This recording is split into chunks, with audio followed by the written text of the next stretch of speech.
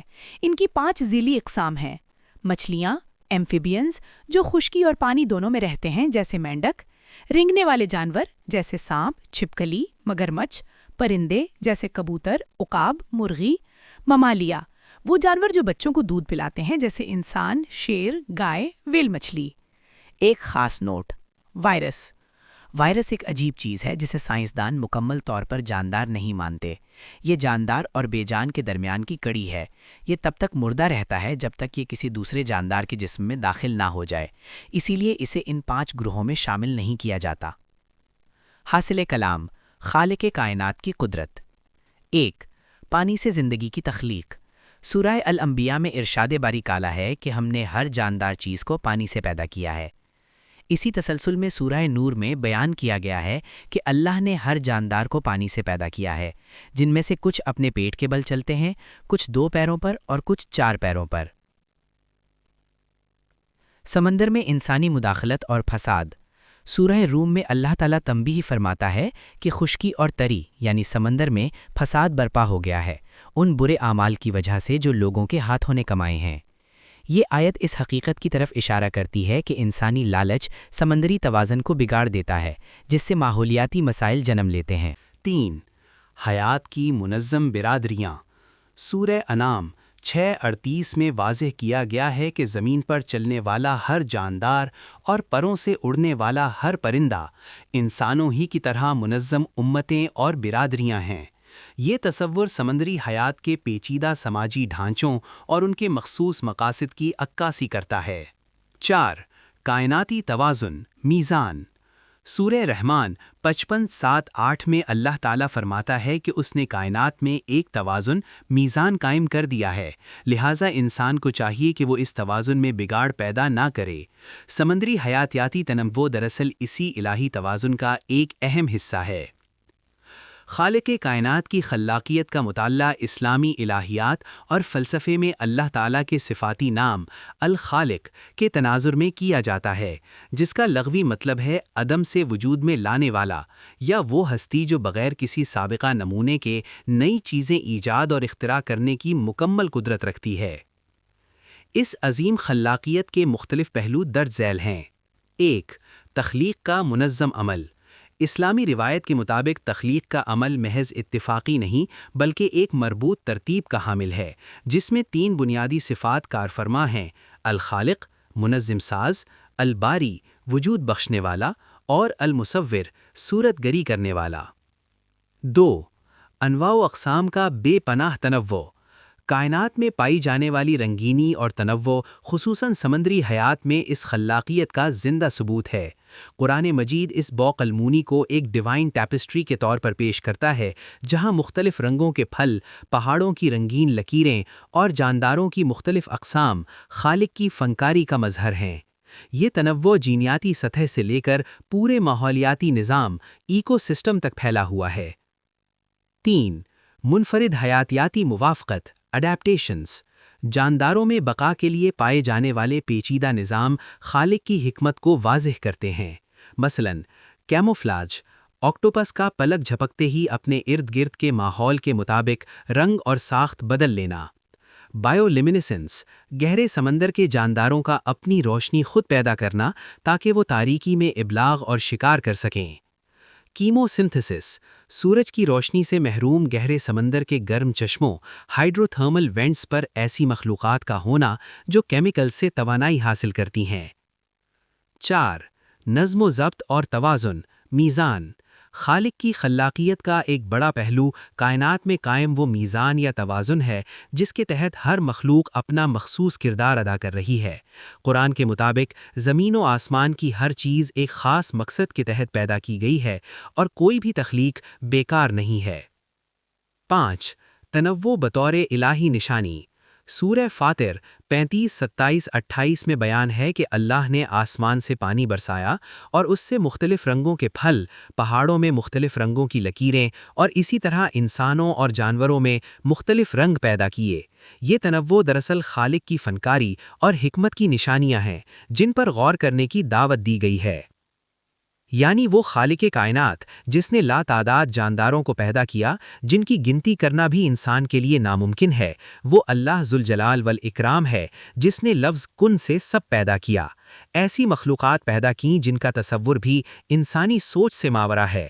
حاصل کلام یہ ہے کہ کائنات کی ہر چھوٹی بڑی چیز ایک ذرے سے لے کر کہکشاؤں تک اپنی موجودگی سے ایک ایسے خالق کی گواہی دیتی ہے جس کی قدرت اور علم کی کوئی انتہا نہیں ہے۔